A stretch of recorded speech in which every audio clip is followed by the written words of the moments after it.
ఎన్నో ఘోరాలు, ఎన్నో హింసలు, ఎన్నో మానభంగాలు, ఎన్నో హత్యలు, ఇంకెన్నో ఘోరాలు ఇన్ని జరిగినా సరే ఎప్పటికో కానీ నిద్ర మేలుకొని the women home minister of Andhra Pradesh the great Sucharitha గారు మొన్న స్నేహలత ఇష్యూలో ప్రెస్ ముందుకు వచ్చి చాలా అందంగా చక్కగా దిశా చట్టం కింద ముగ్గురికి ఉరిశిక్ష 20 మందికి జీవిత ఖైదు పడిందని చెప్పారు.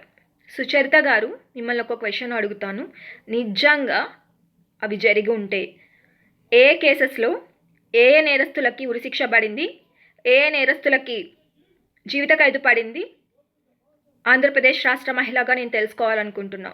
ఎందుకంటే ఇలాంటి మీరు బయటపెట్టి ఆ నేరస్తుల ఫొటోస్ వాళ్ళ నేర చరిత్ర బయట పెడితే రేపు పొద్దున ఎవరైనా నేరాలకి పాల్పడాలంటే భయపడతారు. ఇన్ కేస్ మీరు ఫెయిల్ అయితే మీ పదవికి రాజీనామా చేయండి. మీరు ఒక చేతగాని దద్దమ్మ హోమ్ మినిస్టర్ అని ఒప్పుకొని రాజీనామా చేయండి. ఏం తమాషాగుందా? మైకులు పట్టుకొని నోటికొచ్చిన అబద్ధాలు చెప్పడం అనుకున్నారా? ఆడపిల్ల అంటే లేదా వాళ్ళ బ్రతుకులంటే బుద్ధి లేదా? పబ్లిక్గా పచ్చి అబద్ధాలు చెప్తారా? ఒక మహిళ అయిండి కూడా